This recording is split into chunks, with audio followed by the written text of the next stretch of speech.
abatumva bose turabakiriye. Iyi ni Impinga Films, tugiye kubasangiza ijambo ry'Imana. Turi abantu benshi batandukanye, abakristo batandukanye, ariko kugira ngo mumenye abo muri kuganira nabo, reka twese abantu bari hano bose tubibwire.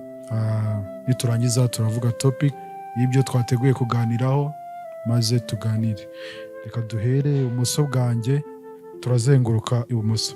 Praise God, nitwa Christian.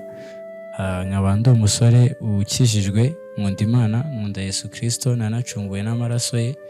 Ansengera muri church yitwa Christ Church Rwanda, ariko nanasavinga muri ministry yitwa The Enlightened Christian Fellowship, ariyo abenshi muri twe tubarizwamo.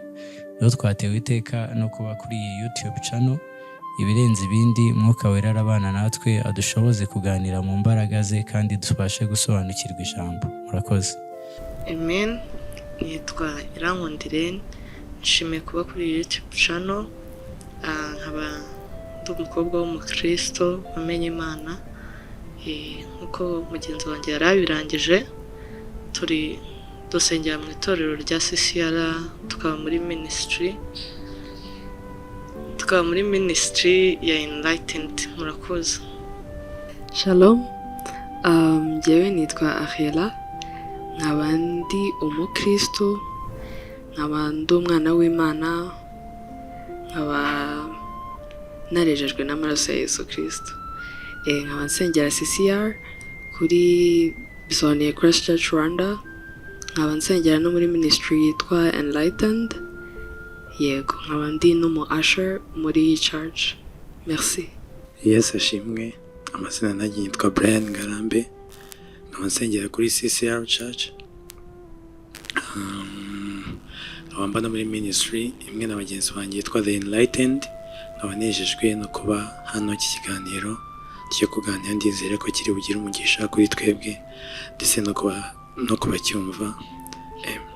Once again, praise God. Yesu ashimwe. Nanjye the same story na bashiti banje cyangwa se my brothers and sisters, sengera CCR as a church, dufite ministry tubarizwamo. I'm expectant, mfite amatsiko menshi yo kumva this topic cyo kuganiraho. Imana yabana natwe kandi iri kumwe natwe. Murakoze. Amazina yanjye nitwa Ronald. Shalom. Amazina nitwa Derek, ndi umwana w'Imana, ndakijijwe. Nakijijwe muri 2017 nibwo nakiriye Yesu n'umukiza mu buzima bwanjye. Nanjye nsengera CCR Christ Church Rwanda, nanjye mba muri ministry yitwa The Enlightened. Turabamurikiwe n'umucyo. Be expectants, Imana iraza kudukoresha uyu mugoroba, muze mwiteguye kwakira. Murakoze. Murakoze cyane. Nanjye ikiganiro nitwa Olivier. Topic tugiye kuganiraho no munsi ni topic itavugwa rumwe. Abantu bashaka kuba bafite ubusobanuro butandukanye, ariko tugiye kubaganiriza tugendeye ku cyo Bibiliya ivuga. Tumenye icyo Bibiliya ivuga kugira ngo hatagira umuntu wishuka. Icyo tugiye kuvuga ni agakiza cyangwa salvation. So rero mube maso. Hari ukuntu abantu bagira ikibazo, nabonye hari abantu bacanganyikiwe adashobora gusobanura ari umukristo, kandi Bibiliya tubwira ngo tugire impamvu nihagira utubaza tugire ibyo dusobanura byerekana ibyo twizera. Mbega ugira ubusobanuro by'ibyo wizera, uvuge icyo wizera icyo ari cyo. Ikibazo ni agakiza topic nk'uko twabivuzeho.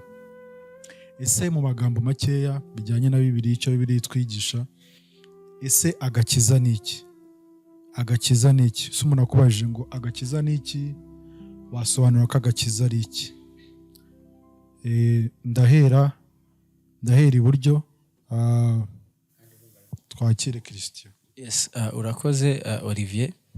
So hari agakiza nka verb, hari n'agakiza nk'ubuzima umuntu abamo. So njyewe ndeba agakiza nk'agakiza, hari no kuvuka ubwa kabiri. Kuri njyewe icyaplayinga kuri njyewe ubundi cyane ni ukuvuka ubwa kabiri. So agakiza nk'ijambo mu Kinyarwanda ukuntu rivugitse, harimo gukizwa. Ni icyo umuntu akizwa. Mu Efeso 2:1 haravuga ngo namwe yarabazuye abari bapfuye. Ubwo urupfu rurimo, muzize iki? Tuzize ibyaha byacu. So ibyaha byacu byaduteraga gupfa, Imana iratuzura. Rero twazuwe gute? Twazuwe nta kindi, twazuwe n'amaraso y'umwana w'intama witwa Yesu Kristo. Uwo rero tumwakira gute? Tumwakira biri mu Befeso 1:13, umwakira wemeye ijambo ry'ukuri. Ijambo ry'ukuri iyo rikugezeho ukaryizera nibwo wakira ako gakiza, warangiza ukavuka ubwa kabiri, ugahabwa ikimenyetso cyitwa Mwuka Wera ari wo ubyara abantu bwa kabiri. Yesu yabwiye Nikodemo ngo ndakubwiza ukuri ko umuntu utarabyawe n'amazi n'umwuka bidashoboka ko yakinjira mu bwami bw'Imana. So kuri njyewe I personally gukizwa, nakijijwe urupfu rwaterwaga n'ibyaha. Muri iyo process mvuka ubwa kabiri, mbyarwa n'Umwuka Wera. Rero nizimbye mu magambo ndumva ari icyo navuga, nakijwe ibyaha, nyizwa urupfu, ndangije muri process mbyarwa n'Umwuka Wera, mbicyaremwe gishya. Akoze cyane Christian, bivuze neza. Reka twumve na Ronaldo. Murakoze cyane. Mr. Olivier yavuze tubajije question nziza cyane, ikomeye cyane. Agakiza ni iki? Jewe ikintu nshaka kongera kuri Mr. Christian cyo yavuze, agakiza mbere na mbere ni umuntu. Yesu ataraza ku isi, Adamu ajya gukora icyaha, habaye icyaha, umuntu atandukana n'Imana.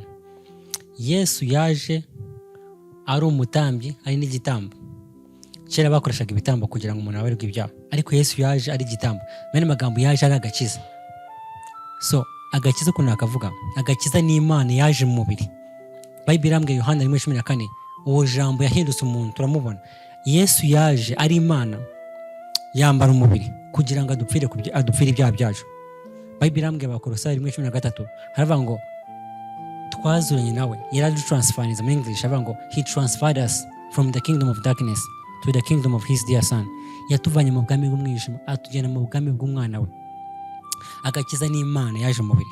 Mu magambo make iki nakongeraho ari ibintu bitatu bakunda gusobanura. Ari ugutsindishirizwa, ari ukwezwa, hari no kwambara umubiri mushya. So muri iyi minsi tugezemo, Yesu yaraje ahinduka umuntu, adupfira ku byaha. Bible irambwira yaba Yesaya 5:3 cyangwa se Petero 2:24, haravuga ngo uwo yikoreye ibyaha byacu ku giti, abamana nawe. None ari ijambo rikomeye cyane ngo by his stripes you were healed. Muri past tense, Yesu yaraje aradutambira, dupfira ibyaha byacu n'ibintu byinshi bitandukanye. Yesu yaje ari igitambo mu gakiza, akora n'ibirenze ibyo twasobanura. Agakiza bagasobanura bite na side Imana yakweretse, ariko agakiza karagutse cyane. Nuko nabivuga. Murakoze.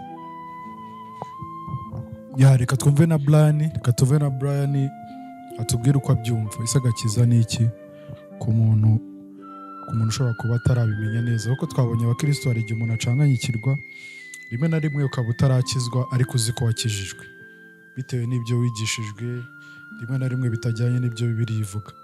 Reka twumve na Brian ku ruhande rwe, atubwire ese agakiza ni iki. We umuntu amubajije ngo agakiza ni iki ko wakijijwe, yavuga ko yakijijwe iki, yavuga ko yakijijwe gute, yavuga nyine ko ako gakiza, iyo mpano y'agakiza yakiriye ari iki. Mbega umuntu amusobanuje yavuga ko ari iki. Murakoze cyane, bagenzi banjye bamaze kwivuga. Muri make Ronald yavuze neza, ndetse na Christian. Agakiza ni umuntu. Hari umugabo witwa Simeon muri Bible, yari yasezeranyijwe n'Umwuka Wera ko atazafata abanyagakiza k'Imana. And then aza kujya muri temple, bihurirana nuko ababyeyi ba Yesu bari bagiye kumumurika mu rusengero nk'uko imico y'Abayuda yari imeze. Ngahura na Mariya, aramuterura, aravuga ngo Mana, noneho wasezera umugaragu wawe kuko mbonye agakiza kawe. Yabivugaga avuga umuntu. Icyo ngicyo rero ni ikintu gishimangirwa n'indi jambo rivuga ryo muri Book of Acts chapter 4, rivuga ko nta wundi muntu agakiza kabonerwamo usibye Yesu. Rero we yabivuze nk'umuntu, ariko agakiza nk'uko bagenzi banjye babivuze, n'ubundi ni gift, ni impano y'Imana duheshwa biciye mu kwizera Yesu. Yirebye nko mu Giheburayo, ijambo gakiza cyangwa salvation bisobanuye Yeshua, bisobanuye to be preserved cyangwa to be delivered from something. Wajya no muri Greek byose, no muri Aramaic hose bisobanuye kimwe, kuko Aramaic niyo Yesu yavugaga igihe yari ari mu isi. Byose bisobanuye to be delivered from something. Iyo agakiza ni Yesu biciye mu Mwuka Wera nk'uko Kristo yabivuze, no kumwizera araza akatubohora mu ngaruka z'icyaha, akaduhereza akamera ko gukiranuka muri twebwe biciye mu kumwizera no mu kwizera igikorwa yakoze ku musaraba. Ibyo ngibyo bikuraho ibintu byinshi, kuko hanze hari ibintu byinshi nk'uko Mr. Olivier yarabivuze, abantu bitiranya n'agakiza. Agakiza bamwe bazi ko ari ukuza imbere ukatura, which is good, nabyo birakenewe, ariko ukaza ugasanga is beyond that, it's an experience aho ugera ukakira ubuzima bw'Imana muri wowe bikagushoboza kubaho usa nk'uwo nguwo wizeye kandi ukagendana nawe. Ndumva agakiza aricyo kintu nakongeraho hejuru ibyo bagenzi banjye bari bavuze. Murakoze. Murakoze cyane, mu bisobanuye neza, ibyo byose nta rujijo ruriho, birasobanutse ibintu basobanuye. Agakiza ko gaturuka kuri Yesu, ko umuntu akakira ari uko yizeye. So ikindi kibazo cya kabiri twakwibaza nk'abakristo, twakwibaza se iyo umuntu yamenya gute ko yakijijwe? Ni ikihe kimenyetso? Hari abantu bavuga ngo iyo umuntu yakijijwe, nta muntu wakijijwe ushobora kuba atavuga indimi cyangwa aterekwa. Ese ni iyihe mpinduka iba ku muntu? Ni gute umuntu yakwiyumva akamenya yuko yakijijwe? Mbega ni ikihe kimenyetso cyamiriza umuntu yareba nk'ikintu gifatika akavuga ngo narakijijwe?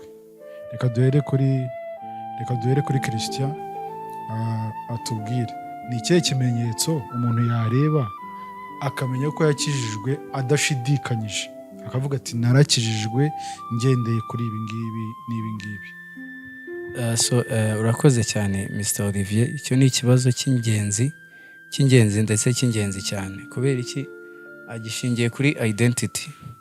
Aka kanya ubaye warabyawe na perezida ukavukira mu murima i Musanze, ntihazagire ukubwira ukarinda upfa utarabimenye, nta kintu byakigera bikumarira. Paul yabwiye abantu muri Ephesians 6 ndumva ari verse 18, arababwira ati mwambare agakiza nk'ingofero. Ingofero why? Kubera ko ingofero irinda the most essential part of the body, ariyo ubwonko. Mu kintu cyose cya affectinze ubwonko kiba cyashekinze umubiri wose. Hari abantu benshi b'ibimuga bari mu nteko bayobora, ariko nta muntu w'umusazi wabasha kugira icyo yimarira. So agakiza kari that essential, kumenya awareness. Ijambo ry'Imana ndumva ari mu mubwirize riravuga ngo nabonye igitangaza munsi y'ijuru, nabonye abagaragu bagenda ku mafarashi, mbona ibikomangoma bigenda n'amaguru. Abakristo benshi they are not aware of their identity in Christ. Ntabwo bazi ndi gute ubundi menya ngo narakijijwe, nkabigenderamo, nkabimenya bikaba ibyanjye, bikaba privilege yanjye. Rero icyo kibazo ni ingenzi cyane. Nanjye narastrugglinze, ntabwo nakubeshya, abantu benshi they struggle. Hari igihe wibwira ngo uzi kukijijwe ariko situation ikaza ikabigerageza. Iyo urebye mu ntwaro za mbere Satani akoresha muri Eden, Imana yabwiye abantu, ndumva ari Genesis 2:17, ibwira umuntu ngo kiriya giti no kukirya ntuzakirya, umunsi wakiriye uzapfa. Satani ikintu cya mbere yakoze mu gice gikurikiye yaraje arabwira ati koko niko Imana yavuze. No muri Matthew ndumva ari 3:17, ni Matthew 3 gutyo. Imana Yesu akimara kubatizwa, ijwi ryaravuze ngo nguyu umwana wanjye nkunda nkamwishimira. Mu gice hose ho gato Yesu ari mu butayu, umwuka yamutwaye ngo ageragezwe. Satani Yesu amubaza ngo niba uri umwana w'Imana, yet Imana yari yavuze uri umwana wanjye. So you might have salvation ariko udafite assurance of salvation. So assurance of salvation izira mu Baroma, aho Paul yabwiye abantu ngo umwuka w'Imana ahamanya n'umwuka wacu yuko turi abana b'Imana. Keyword umwuka w'Imana. Mwuka wera nicyo kimenyetso, nabivuze muri Ephesians 1:13, twamuhawe nk'impeta. Mwuka iyo ukoze ubukwe uhabwa impeta kugira ngo igihe cyose uzayireba uzavuge ngo yamutekene. Mwuka w'Imana twamuhawe kugira ngo nuhura na krize y'amafaranga uzibuke ko ufite mwuka wera kandi naho yagiye. Nuhura n'uburwayi uzibuke ko ufite mwuka wera. Niba kwanga bakagutuka uzibuke ko ufite mwuka wera. Bikubera ikimenyetso cy'uko ukijijwe. Ntabwo mwuka wera ari ukuvuga indimi, nabyo nibyo. Iyo wujujwe umwuka wera ni byiza ko wavuga indimi, ni byiza ko wahanura, ni byiza kugira ibyo byose. Oya, ariko mwuka wera ni ubuzima bushyashya wakira the moment imbuto y'Imana yakugezemo, ariyo Yesu Kristo. Iyo ngiyo irazi ikaguhamiriza. Wenda mugensoza tutaza kwizingira amagambo, tujya dukora street evangelism, ugasanga umuntu yakubwiye ati njye nakijwe kera, iwacu twasengeraga ADEPR. Akose niko gakiza? Kuba mwarasengera ADEPR niko gakiza? Kubera iki icyitwa idini abantu bakigeranya n'agakiza? Yeti iyo mubajije ngo mbese aka kanya upfuye wajya mu ijoro, arakubwira ngo hayanga byose ngo nukwigeranya, ngo nukwigira umukiranutsi. Kibaza se niba umwuka w'iyazeye Yesu Kristo aba muri wowe, how is it utari eligible ku ijoro? ko Paul yabwiye abantu ati iryo juru twasigiwe mwuka wera nk'ingwate kugira ngo tujye twibwira iby'ijuru tumenye ko ariho iwacu. Rero ikimenyetso nta kindi ntizingiye mu magambo, ikimenyetso cy'uko wakijijwe ni mwuka wera. Murakoze. Murakoze cyane Mr. Christian. Ikibazo kiracyari cya kindi, turacyari gusangira amagambo. Kirabaza ngo ni ibihe bimenyetso ushobora kureba ukamenya biguhamiriza yuko wakijijwe nyuma yo kwakira Yesu Kristo? Kubera ko mu Baroma hariho yuko tugomba kwatura ko Yesu Kristo ari umwami n'umukiza, tukabyizeza umutima. So rimwe na rimwe abantu hari ibintu bifatika umuntu agomba kugenderaho akavuga ati narakijijwe ndabihamiriza. Nk'uko Kristo yavuze, ku buryo ugira kuri rwa rwego rutandukanye n'urwavuze, aho umuntu amenya ngo narakijijwe kandi nta kindi kintu gishobora kubihindura. Ndi umukristo, nemeye Yesu Kristo umwami n'umukiza, hari impinduka zabaye. Kristo turamushimiye. Reka twumve na Brian ari kutubwira ikintu kimuhamiriza cyagihamiriza umuntu muri rusange, umukristo muri rusange ko yakijijwe. Ese ko Abaroma 19 bitubwira ko ugomba kwatura n'akanwa ukizeza n'umutima kwakira Yesu Kristo umwami n'umukiza. Ariko hari abantu babikora, wareba imyitwarire yabo ukabona ntago yahindutse. So rero icyo tubaza dushaka no gusangiza n'abandi ni ese ni iki cyaguhamiriza wowe ugendeye kuri experience yawe? Ni iki cyahindutse mu buzima kikumenyesha yuko wakijijwe? Kugira iyo dute mbega yavuyeho gute? Ese hari igihe kigeze kuba aho utabihamyaga neza yuko wakijijwe? So rero mutubwire ni iki umuntu yagendera avuga yuko yakijijwe nyuma yo kwakira Yesu Kristo umwami n'umukiza. Murakoze cyane. Ikintu kigaragaza yuko nakijijwe neza cyangwa se kigaragaza muri rusange umuntu wakijijwe neza, Kristo yaramaze kubivuga neza.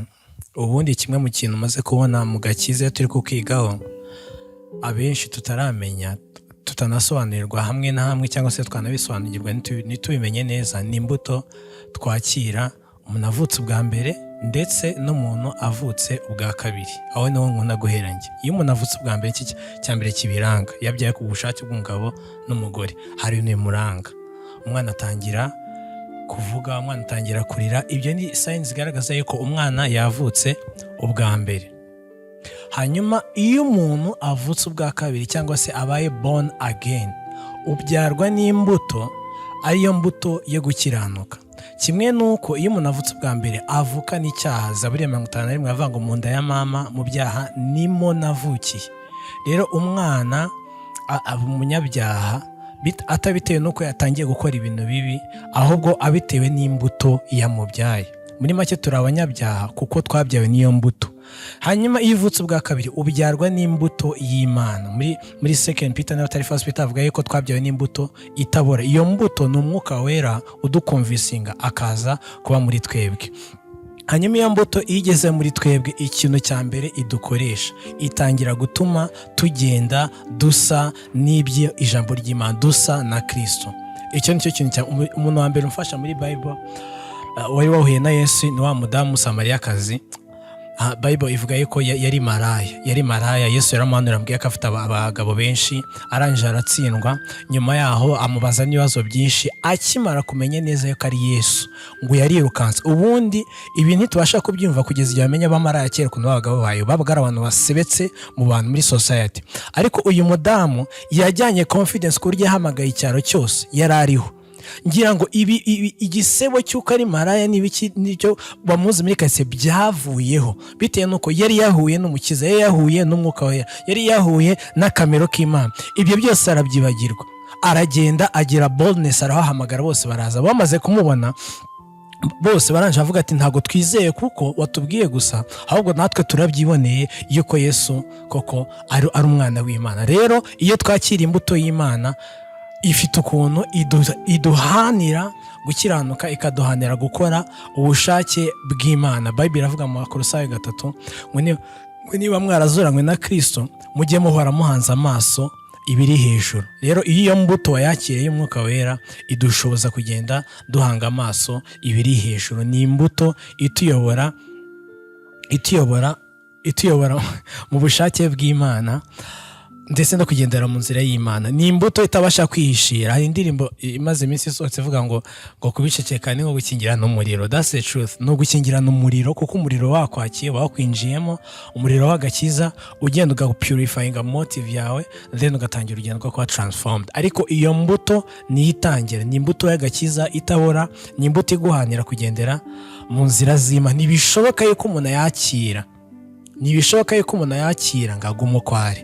Icyo nicyo kintu nemeza yuko iyo wayakiriye hagomba kuba fruits, urukundo, kuba willing, kuba wabasha ushaka guhinduka, repentance, umutima wihana cyane utangiye kugenda ukuzamo, umutima wo kubabazwa n'ibyakunezezaga bitangiye kugenda bikuzamo, kuko ni imbuto uba wakiriye itakwemerera kubaho uko ushatse. nk'uko umudamu iyo yakiriye imbuto muri we atangira kugira ibyo ahurwa, atangira kugira ibyo yanga. Uko niko twakira imbuto y'agakiza. You cannot say yuko wakira imbuto y'agakiza ntihabe fruits, ntihabe ukakomeza guswallowinga buri kintu cyose, tuba duhindutse abanyabinyoma. Ariko iyo twakira imbuto y'Imana, simvuze yuko tutakora icyaha, ariko ntago do practicing icyaha nk'uko muri fast cyo navuga. You cannot practice sin. Nyakunda gutanga kandi akagira nari narakumvishe karamfasha nsoza. Umugabo yatanze akagera avuga ukuntu itandukaniro ry'ingurube ndetse n'inuza ni bayita ngo iki, intama n'intama. Itandukaniro ry'ingurube n'intama, intama ikunda isuku, ikunda gusa neza. Niyo mpamvu ngo iyo yikubise mu byondo cyangwa ikubise nabi irahaguruka ikongera ikihanagura. Ariko ingurube iyo yikubise mu byondo iguma kubyiziringamo.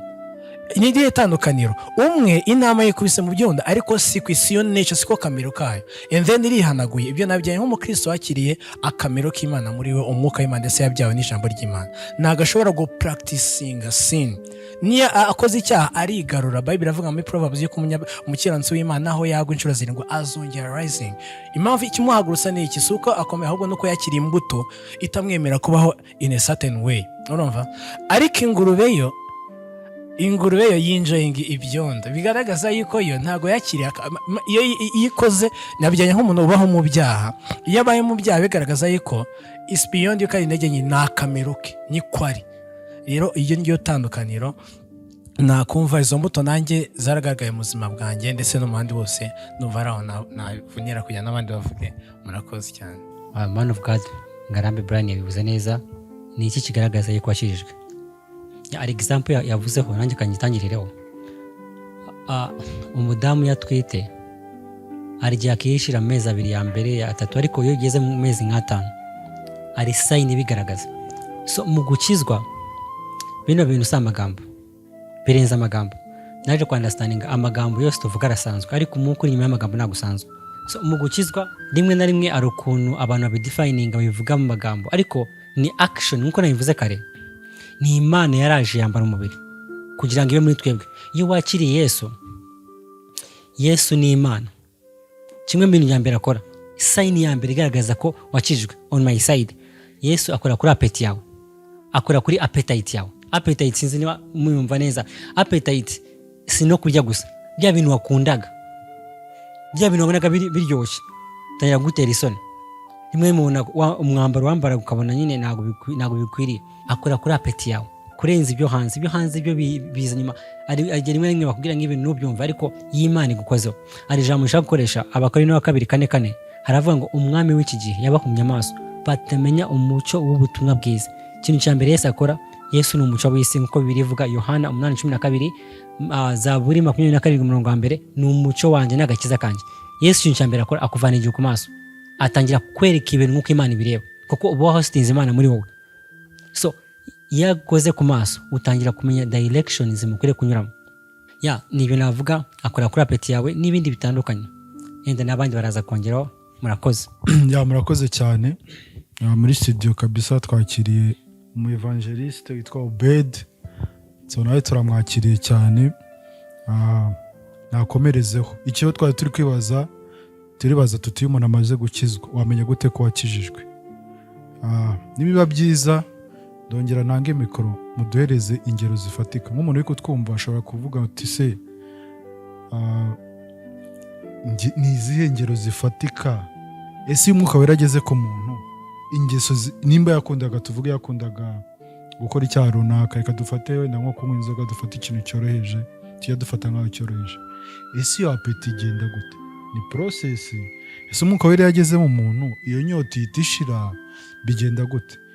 Gusa nyine ikibazo cyari ikindi umuntu ni ibiki bimenyesha umuntu yuko yakijijwe hahandi adashidikanya uvuge ngo se narakijijwe cyangwa se nakijijwe, ariko dutanga n'ingero z'ikintu dushobora kuba twarakoraga ariko kuva umwuka wera yatugeraho ubu ngubu tudafite imbaraga cyangwa dufite isoni zo kongera kugikora. Murakoze cyane, reka twakira Obed. Murakoze cyane, nk'uko yabivuze nitwa Obed. Nishimiye nanjye kuba hano. So icyo ni ikibazo cyiza kuko urebye ni naho foundation y'ibi byose turimo bishingiye.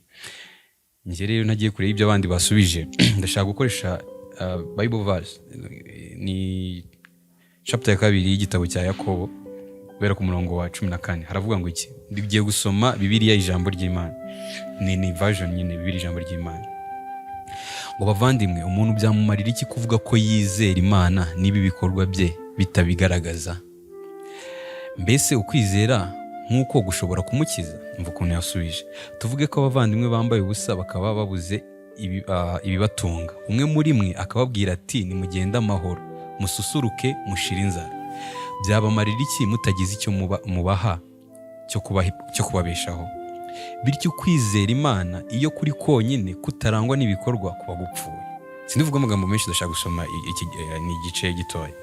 Ariko umuntu ashobora kuvuga ati wowe wizera Imana naho njye mfite ibikorwa.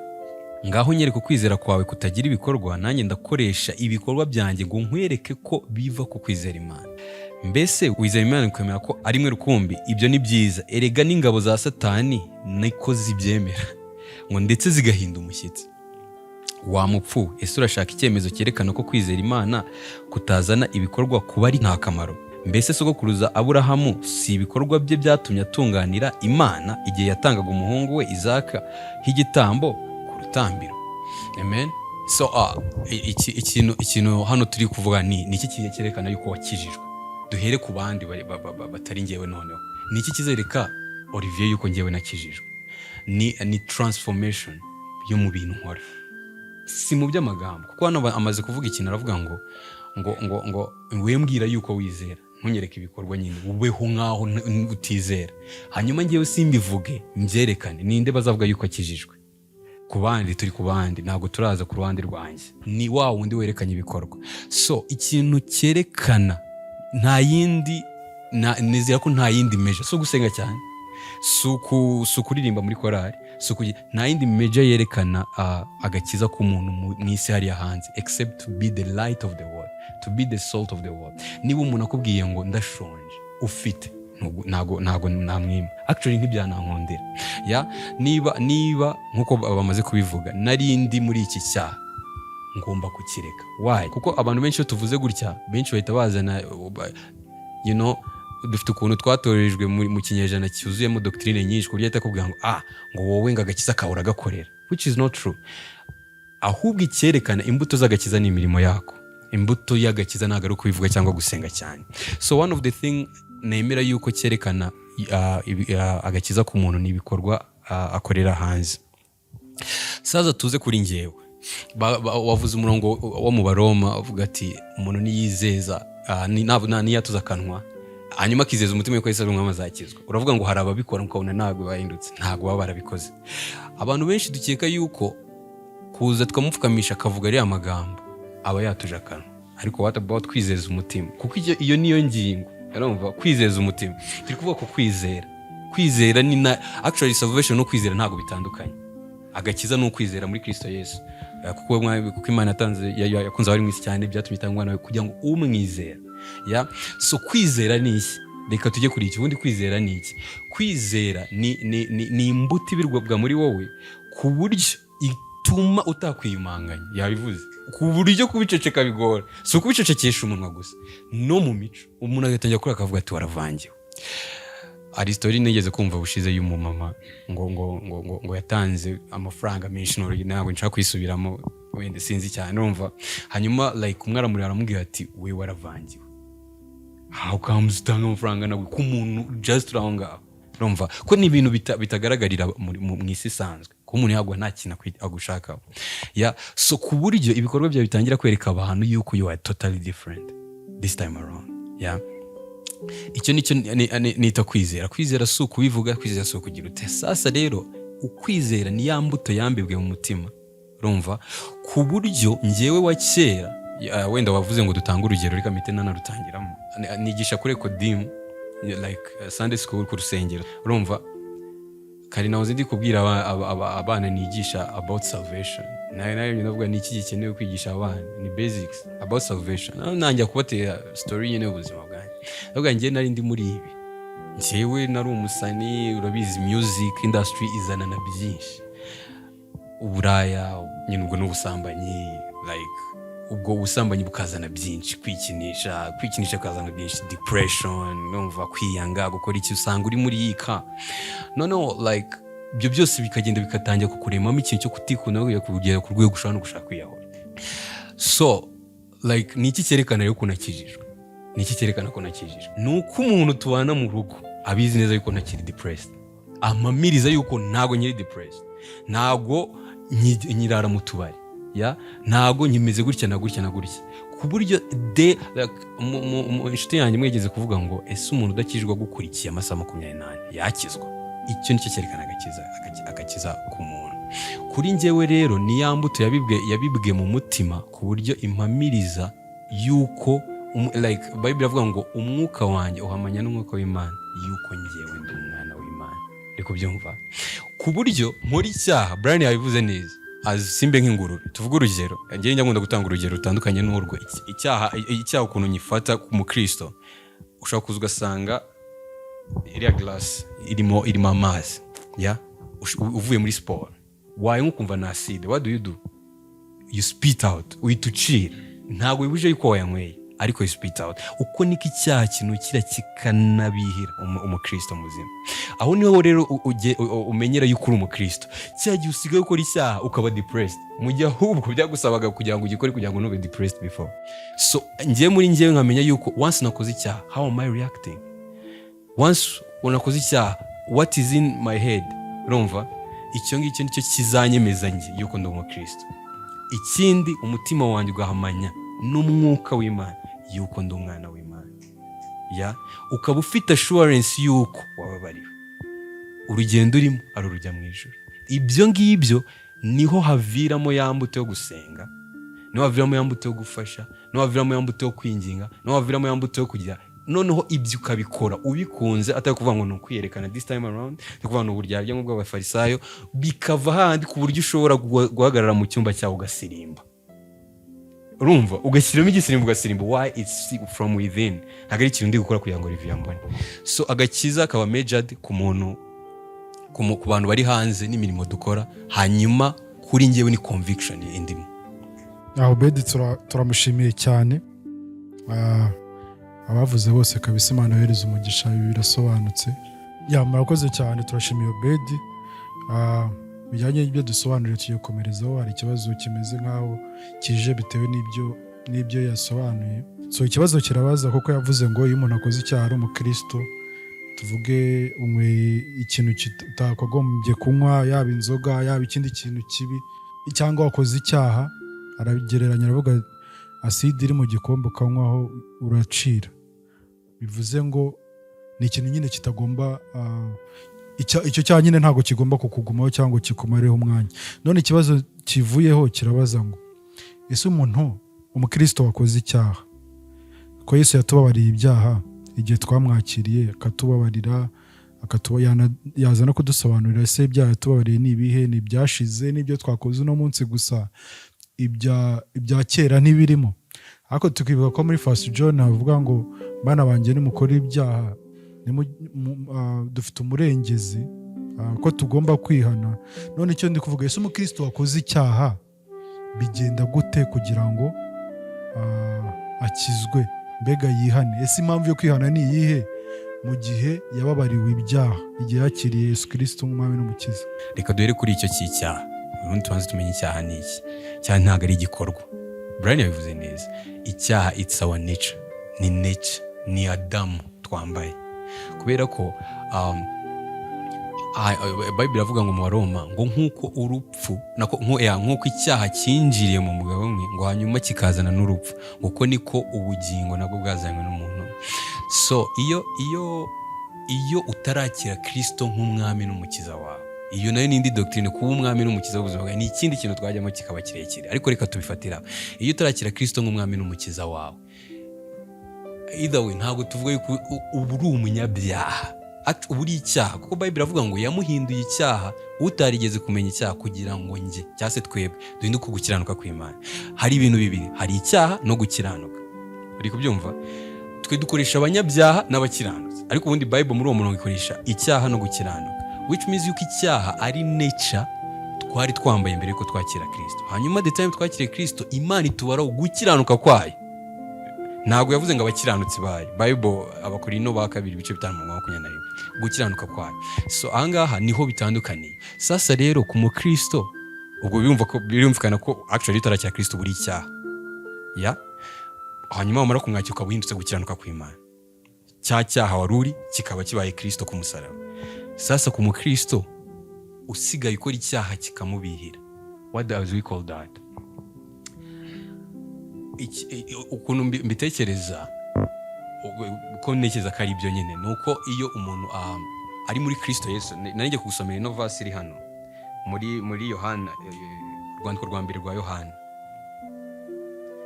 igice cya mbere guhera ku murongo wa 8, aravuga ngo nituvuga yuko ari nta cyaha dufite tuba twishutse ukuri kuba kutari muri twe. Ariko byumva ngo ariko nitwatura ibyaha byacu niyo yo kwizerwa kandi ikiranukira kutubabarira ibyaha byacu no kutwezaho gukiranirwa kose. Uwo ni Yohana uri kwandika. Nituvuga yuko ari nta cyaha twakoze tuba tuyise umunyabinyoma kandi n'ijambo ryayo ntiriba riri muri twe. Umve muri same book mugeze mu gice cya 2 aravuga iki nicyo kitwemeza yuko tumuzi, nuko twitondera amategeko ye. Ngo uvuga ko amuzi ntiyitondera amategeko ye ni umubeshyi, kuri ntikuba kuri muri we. Umva umurongo nkanga. Urumva ngo kuko uvuga ko ahora muri we akwiriye nawe kugenda nk'uko yagendaga. Uri kubyumva? Kristo ko yagendaga turabizi, ya nta cyaha yakoze, niko Bible ikutubwira.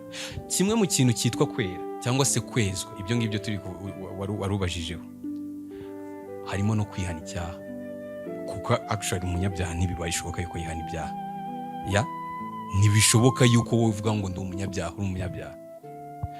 So kimwe mu kintu twita umuntu wera cyangwa se sanctification, niba ariko nabivuga, urumva nuko harimo niyo process yo kuvuga ngo nihanye icyaha. Man, I acknowledge yuko nihanye icyaha, musabye imbabazi. Uri kubyumva? So this time around nago kuba kwakundi namwe kuri acid nta kibazo bifite, biragifite. Ya none nicyo cyitwa kwiyezwa, kuko ubundi Imana yanga icyaha, yanga ubwandu nyine, niba ariko nabivuga. So you have to purify yourself mu buhe buryo? Kwiyatura amaraso ya Kristo. Ndabizi neza yuko Yesu wicaye iburyo bwa Data unsabira umbabarire, kuko actually bive no mu kuvuga ngo ni doctrine dutekereze kuri iki kintu. Icyaha nicyo cyabambye Yesu, nicyo cyatumye Yesu apfa urupfu yapfuye, nicyo cyatumye akubitwa uko yakubiswe, aruhu uko yarushye, yambara ubusa nk'uko yabwambaye, yambara shemu uko yambaye. Iyo igikoze mu mutwe wagomba kuba harimo ikintu kivuga ngo ndongenda mubambye. Ako gahinda konyine gafite ukuntu kakuzana imbere y'Imana kavuga ati Mana mbabarira. Ya so actually iyo ni impulse, nuko wenda tubirangiriza mu kuba ngo bivuze ngo kubivuga cyangwa kubyatura, ariko ubundi kwatura nikiza ko bihera mu mutima. Ya soro twavuze ibiri mu mutima, icyo nicyo bita kwatura. Ya so icyo navuga rero ni icyo ngicyo, twezwa buri munsi. Hanyuma umuntu wese uvuga yuko ushobora gukizwa ukaguma mu cyaha, ugakumukishimira icyaha, ngo ntago nizera yuko twaba turi kuri page imwe, kuko abakristo muri kamere yacu, muri kamere yayindi twambaye. Paulo yaranditse ngo nishimira ngiye gukora ibyiza, ngariko ibi bikantanga imbere. Hari iri tegeko riri muri njyewe rishaka gukunda amategeko y'Imana, ariko hari n'iri nambaye riri mu ngingo z'umubiri wanjye rishaka ibyiza. So how do I menye neza yuko abari muri Kristo Yesu nateka bazacirwaho, abagenda nk'uko mwuka ashaka. Ya so ntekereza yuko it's all about obedience, it's all about knowing who you are, kumenya uriwe muri Kristo. Hanyuma icyo bita icyaha, icyo bita umunyabyaha, twebwe ntituri abanyabyaha, ntabwo ariyo identity yacu. Dushobora kugwa mu cyaha, ushobora ukora icyaha ariko ntabwo uri umunyabyaha. Niyo mpamvu nta hantu na hamwe Bible ivuga yuko umukristo ari umunyabyaha, na hamwe na hamwe. Ahantu hose Bible yerekana umukristo as a saint, even in Corinthians nta na hamwe ushobora kugushanga umukristo yiswe umunyabyaha. Obedi turamushimiye cyane, arabisobanuye neza. Tugiye kuri Christian, ikibazo gikurikiye kirabaza ngo ese umuntu hari uruhare agira mu gukizwa cyangwa kwakira agakiza? Urakoze cyane. Njyewe nizera ko fundamentally umuntu afite free will, kuko niho Imana ibera nziza. Imana ni Imana y'urukundo. Yesu nawe ubwe aza mu isi yabwiye abantu, ndumva ari muri John 10, yarabwiye ngo ikintu data nkundira ni uko nanga ubugingo bwanjye ngo musubirane, simbutanga hari umase, ahubwo mbutanga ku bw'ubushake bwanjye.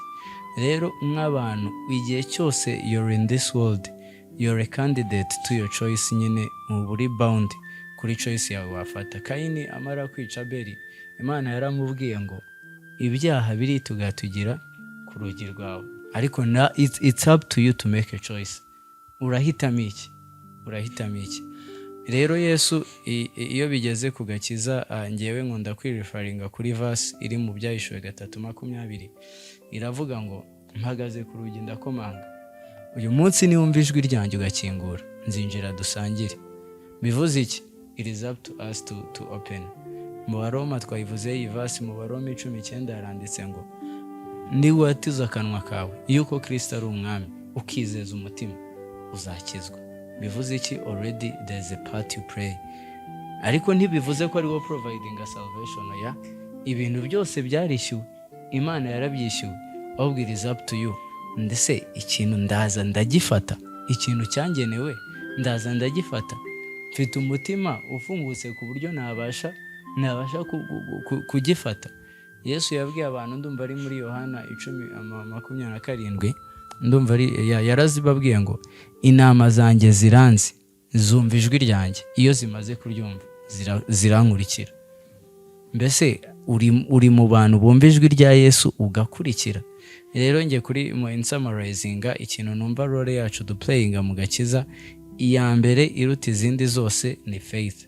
You believe, kuko Imana uburyo bumwe ikoranamo n'abantu ni mu kwizera. Ijambo ry'Imana riravuga ngo uwegera Imana wese yizere ko iriho kandi igororera abayishaka. Rero we believe, tukizera, tukavuga tuti yego, icyo mbona, ndabona krize y'amafaranga mfite, ndabona ububata bwambase, ndabona ibi byose biri hirya, ariko I choose to believe ko ari umuntu biri hejuru. Ukizera, wamara kwizera ugakora iki? Ukatuza akanwa.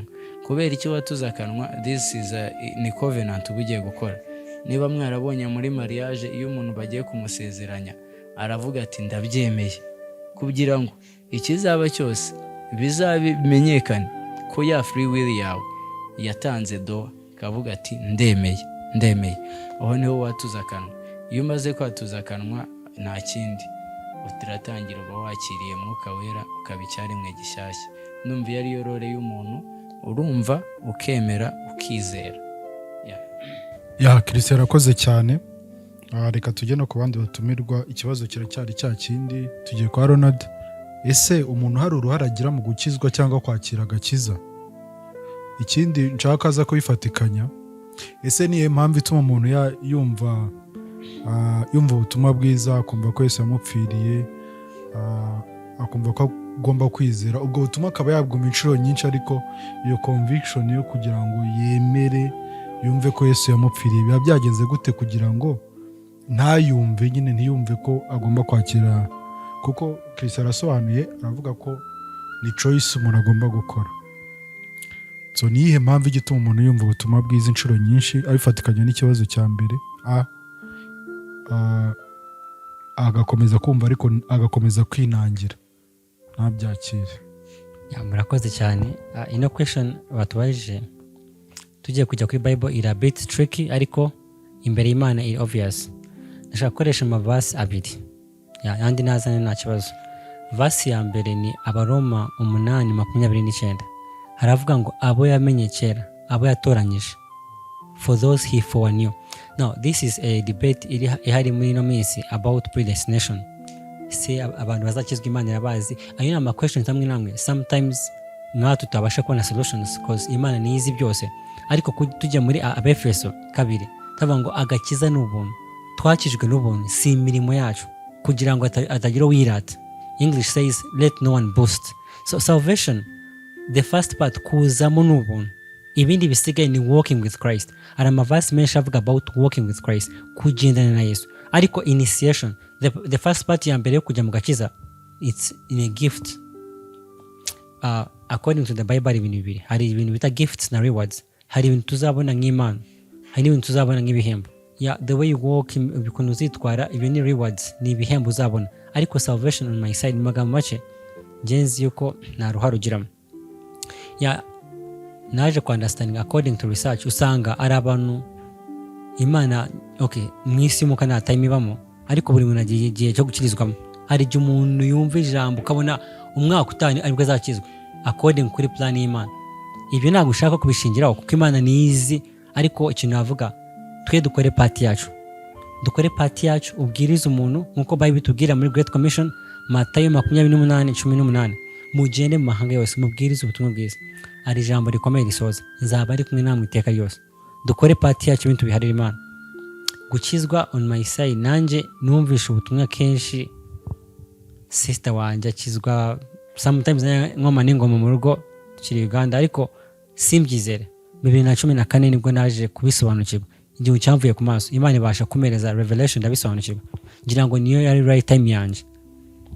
Nawe ushaka kujya doctrine, ariko Imana yo mu ijuru niyo itanga gift. Ukuntu uzagendana n'Imana niyo part participatingamo. Murakoze. Murakoze cyane. Nanjye sinjya kure abagenzi banjye ibyo bamaze kuvuga. We are saved by grace but through faith.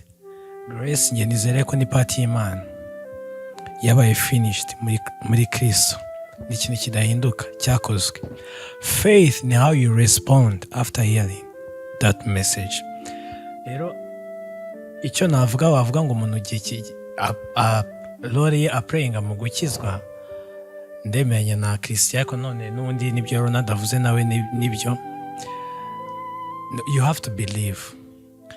Iyaba nkuko yaravuze na topic ndende iri hanze, uvuga se ubundi ibintu byakozwe mu isi y'umwuka bihurira he n'amahitamo y'umuntu, ari byo avuze bya predestination. Ni ibintu bigoye kubisobanura gusa. Faith ni ukuntu responding kuri iyo message nkuko yaravuze birihure n'ikibazo kindi baramaze kubaza.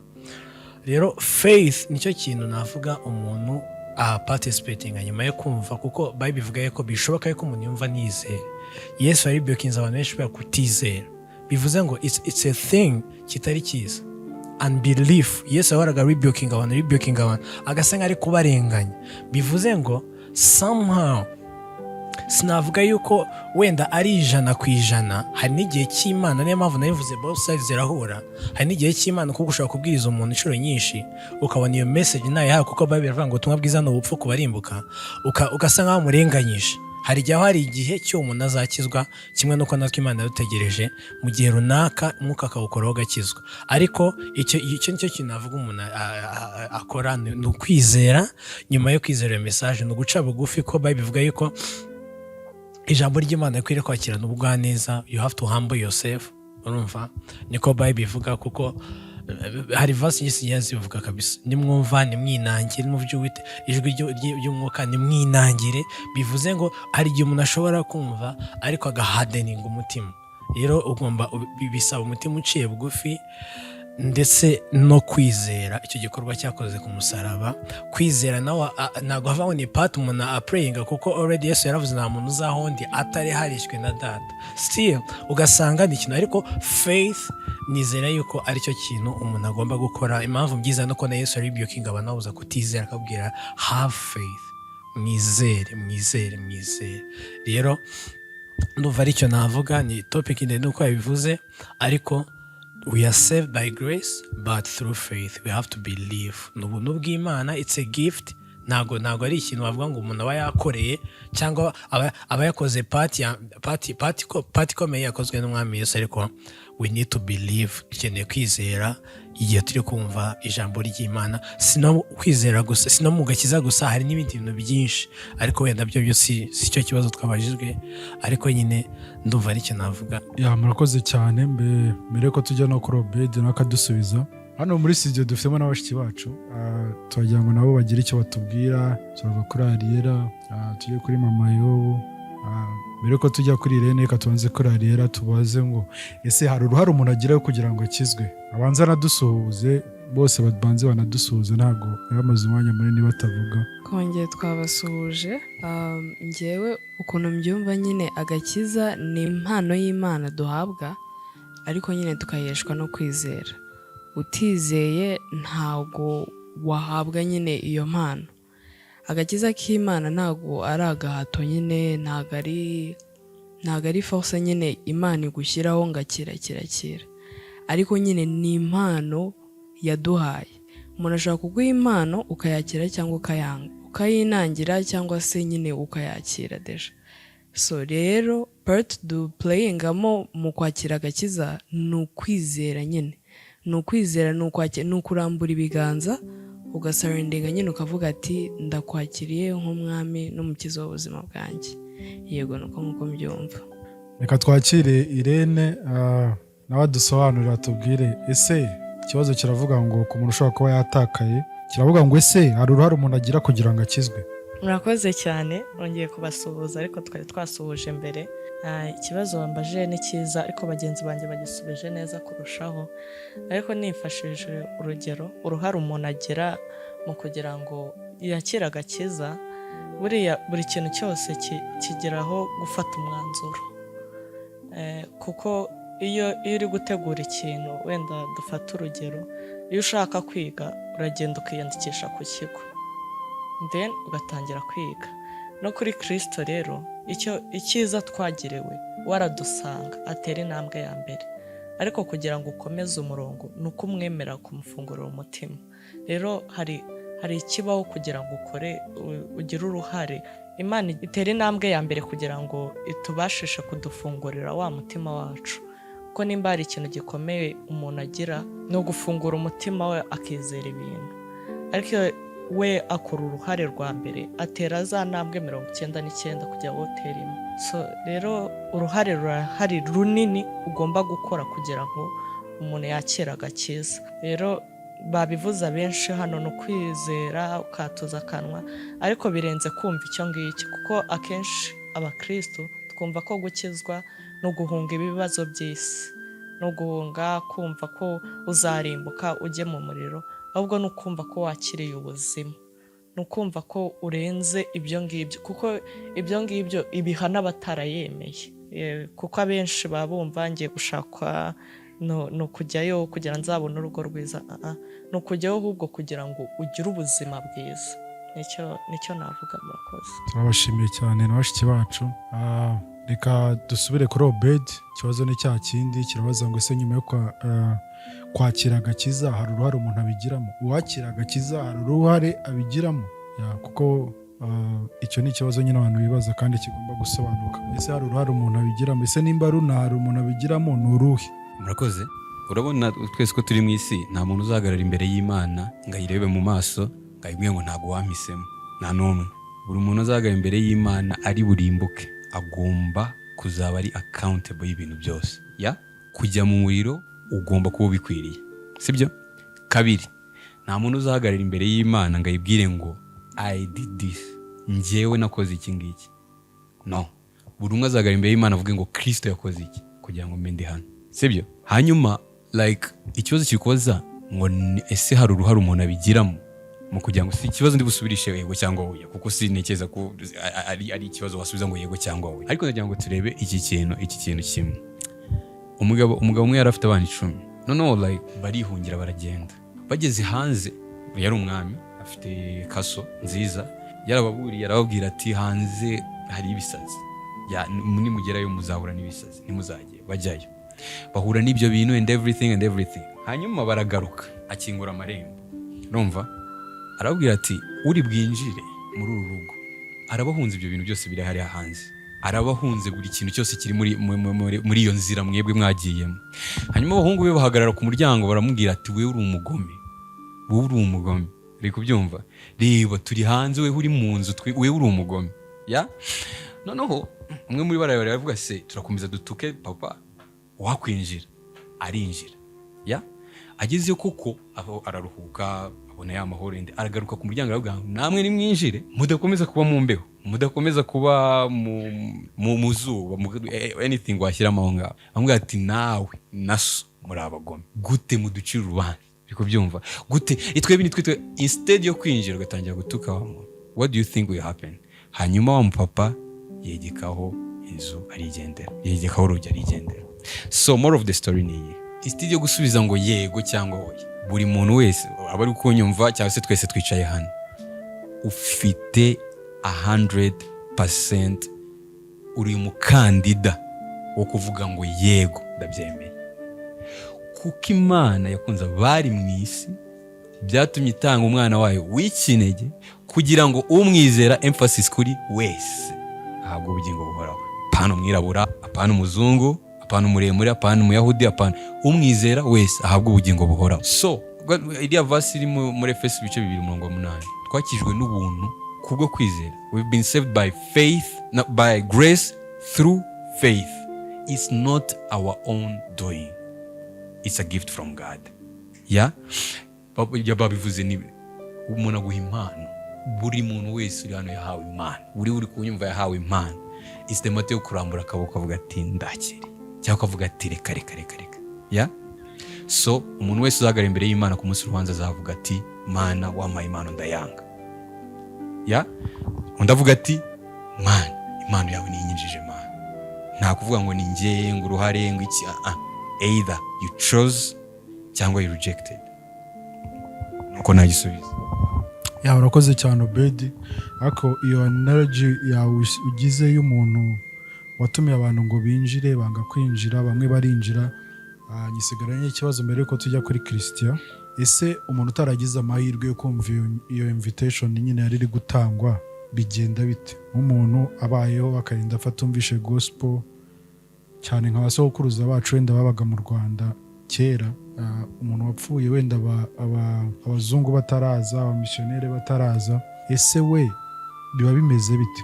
Abarwa nk'umuntu muri babandi bavuze bazavuga ngo twumvishije ayo mahirwe nitwayakira, twumvishije gospel nitwayakira. Ese yuko atigeze yumva iryo jwi rivuga ngo Imana yatanze umwana wayo kugira ngo mwizera wese atarimbuka ahubwo ahabwe ubugingo, ese ko atabyumvishije uwo nawe abarwa nk'umuntu urimbuka? Mbere ko tujya kuri Christian aho ngaho wahamara umwanya mutoya kugira ngo nawe hasobanuke ibibazo bishire.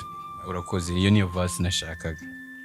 So okay, nsubije icyo kibazo cyawe, ni gute Imana izacira abantu iteka batumvisha ubutumwa? Romans 2 from verse 12, reka dusome. Haravuga ngo abakoze ibyaha bose bataza amategeko ya bazarimbuka. Niyo narekeraho, abakoze ibyaha bose bataza amategeko bazarimbuka. Ariko hari ibikomeza, badahowe amategeko, kandi abakoze ibyaha bose baza amategeko bazacirwaho iteka ry'amategeko. Why? Kuko abumva gusa amategeko akavuga ibintu byinshi. Reka tujye ku murongo wa 14. Abapagani badafite amategeko y'Imana iyo bakoze iby'amategeko ku bwabo baba bihindukiye amategeko nubwo batayafite. Whoever washyize iryo tegeko rwabo ugira igihanga ngo mijana kamana, whoever umwami washyize itegeko yo kuvuga ngo umukobwa bamujugunye ku kirwa kubera ko yasambaye, aba yihindukiye itegeko. Ya so arakomeza, sindasoza gusubiza. Urumva? Bakagaragaza ko umurimo utegetswe n'amategeko wanditswe mu mitima yabo. Ya ugahamywa n'imitima ihana ibabwiriza, igafatanya n'ibitekerezo byabo kubarega cyangwa se kubaregwa. Kandi ni nabyo Imana izatanga umugabo ko ku munsi izacira abantu iteka muri Kristo Yesu ku byahishwe byabo nk'uko ubutumwa bwiza nahawe buri. So aka gace kuva ku murongo wa 12 kugeza ku murongo wa 16 kari kuvuga iki? Kari kuvuga yuko abantu nta muntu n'umwe, nibyo twavuze, ube warumvishe Yesu utarumvishe Yesu, uzahagarara imbere y'Imana ngavuge ngo ntago numvishe ubutumwa, niyo mpamvu nari bujye mu ijuru. nibwo niyo mpamvu ugomba kujya mu ijuru. You get? Kubera yuko muri ibi bice bibiri niho akomeza kuvuga ngo ibyerekana Imana kuva isi yaremwa biriho. Buri kiremwa cyose kiriho ni igihamya cyereka yuko Imana iriho, ngo ahubwo bo binangira imitima. Uri kubyumva? Ageze hano arababwira ngo abakoze ibyaha bose batazi amategeko, turabizi yuko ari bose, buri muntu wese uriho yakoze icyaha, kuko twese twacumuye ntitwashyikira ubwiza bw'Imana, bazarimbuka. Atari uko bahuwe amategeko batahawe, ahubwo yuko hari icyari kiri mu mitima yabo kibahana. Niki Imana izatanga umugabo akavuga ati aha, kuki utakoze iki, kuki utakoraga iki, kuki uvuga ko iki ngiki ari kibi, kuki uvuga ko iki ngiki ari kibi. Niyo there's something I want to say. Sinshaka gufata umwanzuro wabureze. Akomereje ku byo yaravuze. Ikindi kibazo wenda warusobanuye neza. Ese abantu bagira amahirwe angana yo kwakira Yesu nk'umwami n'umukiza? About kwakira Yesu nk'umwami n'umukiza, ntekereza ko bose, kuko ntabwo bose bumvisha ubutumwa bwiza bwa Yesu Kristo, ya ntabwo abantu bose bumvisha ariko uratekereza niki niyo mpamvu ndahita ngaruka kuri point ya Ronald yavuze mu kanya, avuga yuko sometimes there is this knowledge Imana twebwe tutageraho ngo tumenye. Utekereza ko ari Imana izacira imanza gute nyine abo bantu, cyangwa abantu bo mu isezerano rya kera? Utekereza ari abahe bantu babyutse cyangwa se bazamutse ubwo Kristo yavugaga ngo nzamuye imfunguzo z'ibituro by'abera, kuko barabo mu isezerano rya kera? So ntekereza yuko sinzi ukuntu biri busounding ku muntu wese utarumvishe ubutumwa bwiza, ku muntu wese udafite amategeko y'Uwiteka, afite uburyo cyazacirwamo urubanza. Icyo mpamya ni uko urwo rubanza ruzamutsinda. Simbizi, ntabwo ndi gufata umwanzuro, ruzaba ruri fair kandi ruzanamutsinda. Ubundi urumva ikintu kijya fata urugero rw'umuntu wavukiye mu Bushinwa mu kinyejana wenda cya 3 basenga Buddha, agakura agakurira mu migenzo yabo, ntabwo yigeze yumva Yesu Kristo umwami n'umukiza, agakurira mu mategeko ya Buddha. Nimba ari gusenga 5 ku munsi akagasenga, nimba ari amategeko amutegeka akayakurikiza, nta kintu yumvishe nka kignoringe, sibyo? Ese uwo muntu cyangwa niyo mategeko uri kuvuga nakurikira amategeko ya Buddha n'ubundi azakizwa? Kuko Bibiliya iravuga ngo Yesu niwe nzira y'ukuri n'ubugingo, ntawe ujya kwa se atamujyanye, kandi kujya kwa se bisaba yuko wamwemeye, wamwakiriye, sibyo? None uwo muntu nta mahirwe yagizeho kumwumva ngo amwakire. None se uwo muntu nacirwa urubanza, bivuga ngo ntabwo ujya mu ijuru kubera ko utakiriye Yesu Kristo, kandi nta mahirwe yigeze agira yo kuba exposed kuri Yesu Kristo. Urwo rubanza bavuga gute kuri rife? Reka mbisubize gutyo, ubundi abandi bareta basubiza icyo kibazo. Urumva ngo kandi uno n'umurongo wa 13 w'igice nasomye, kandi ni nabyo Imana izatangaho umugabo ku munsi izaciraho abantu hiteka muri Yesu Kristo ku byahishwe byabo.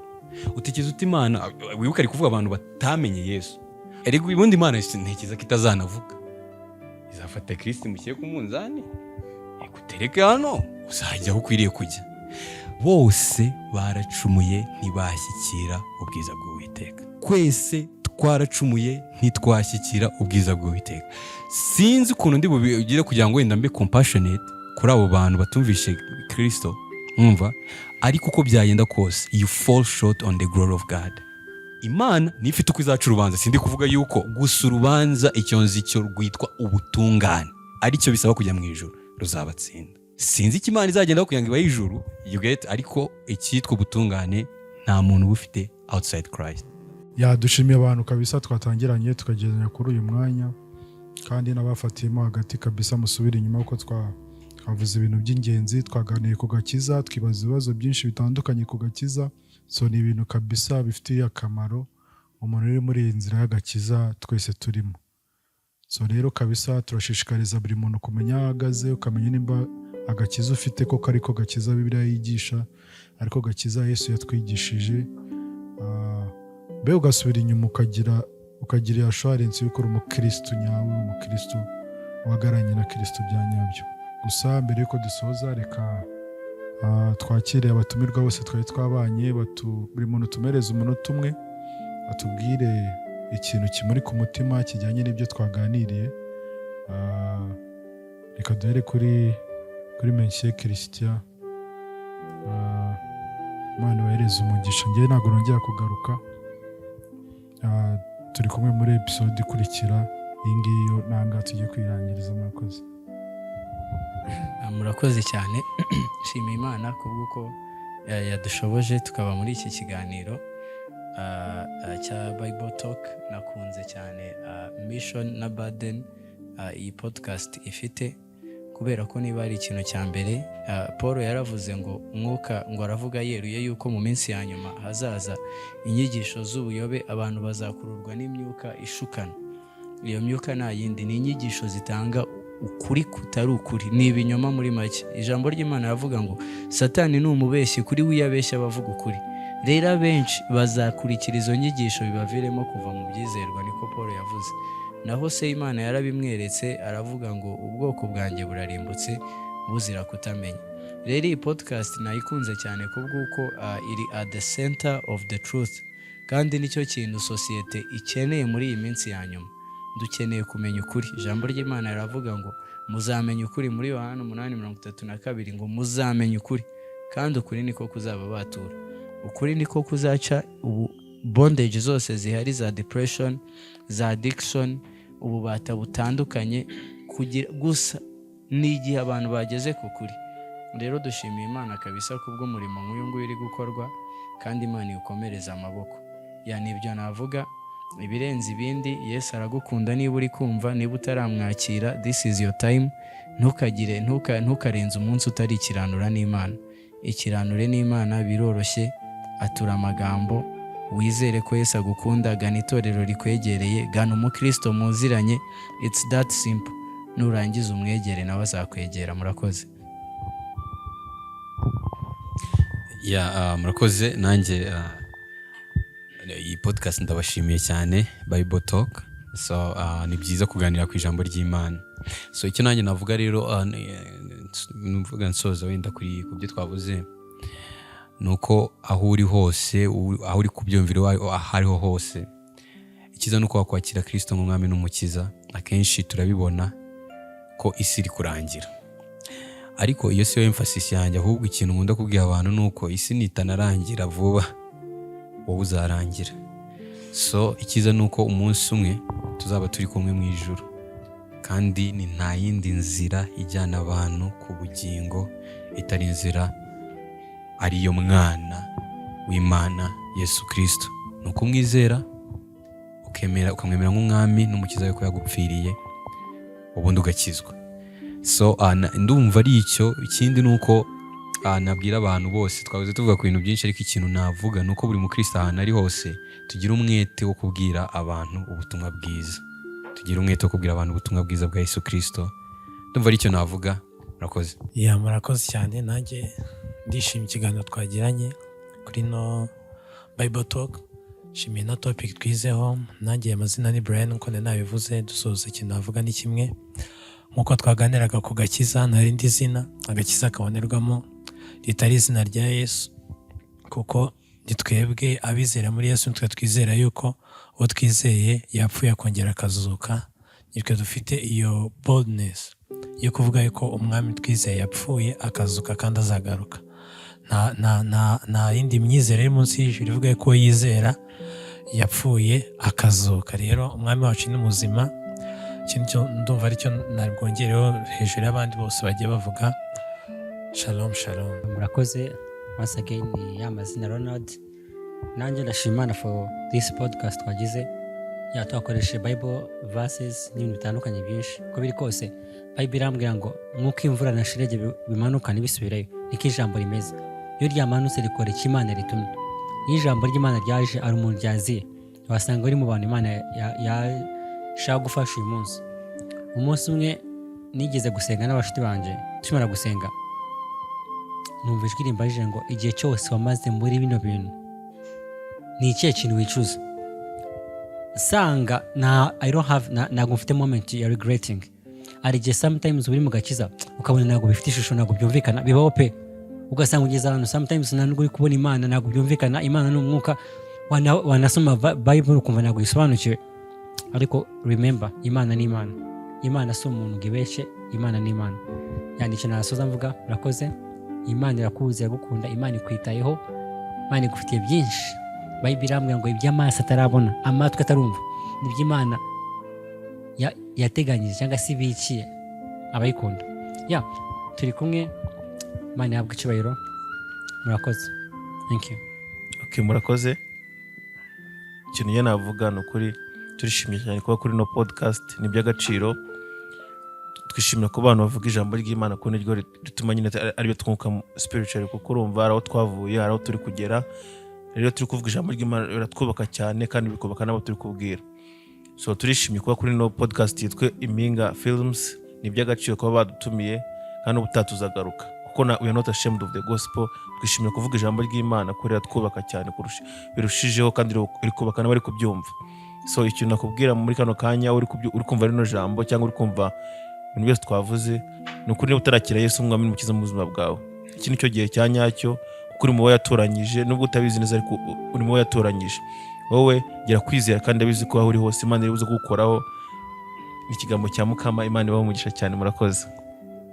Murakoze abo twabanye bose. Nanjye nasubiza mu buryo bavuze, nubwo navuze ngo singaruka, ariko ni umugambi w'Imana kuba mikoro ingarutseho. Mumenye yuko kabisa ubuzima ni bumwe dufite, kandi uko tububaho nibyo bigaragaza ubuzima tuzabaho bw'iteka naho tuzabumara. Rero inzira imwe yo kumara heza mu ijuru, aho tuvuga ngo ni mu ijuru, hari inzira imwe kabisa mu isi, ni imwe gusa, ni ukwakira Yesu Kristo nk'umwami n'umukiza. Kandi tugira inshingano nk'abakristo yo kuvuga ubutumwa.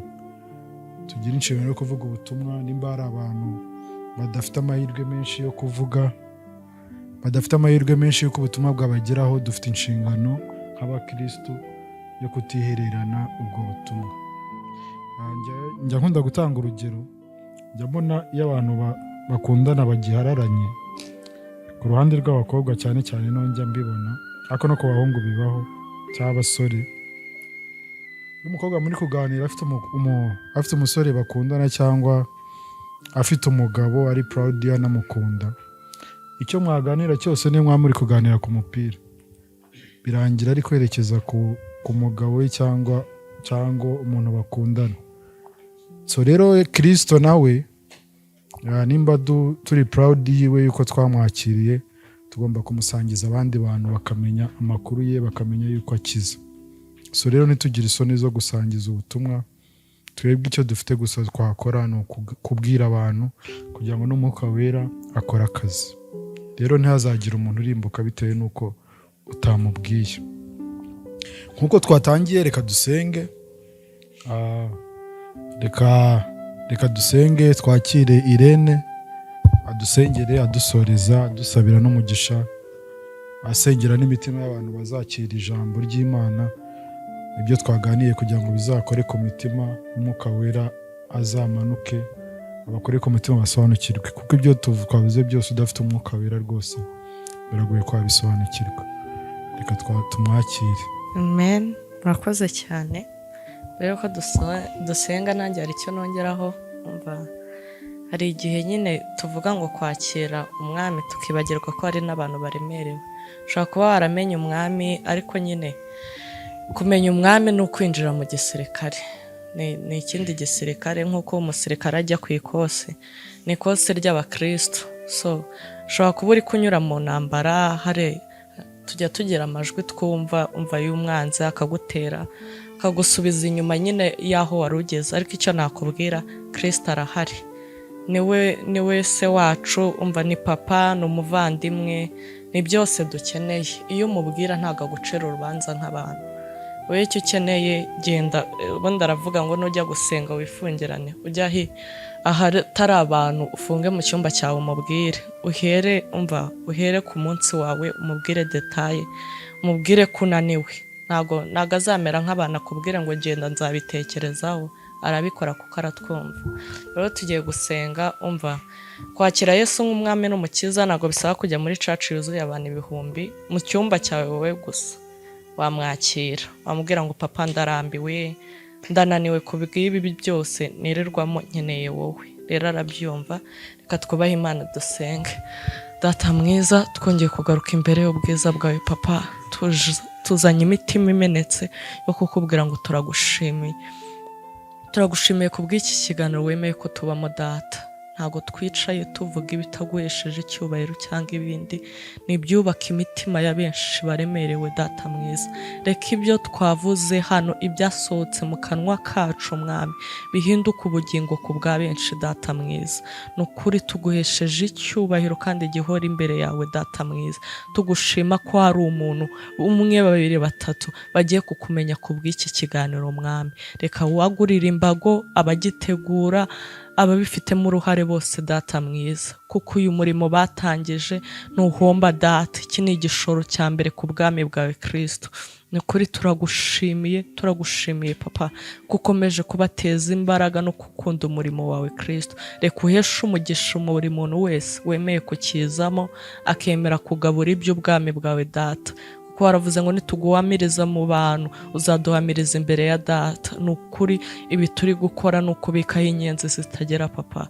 Turagushimiye, ngushimiye ku bwa buri mukobwa, ku bwa buri musore, ku bwa buri mubyeyi wese, abapapa n'abamama mwami, aho baremerewe, aho baguye mwami.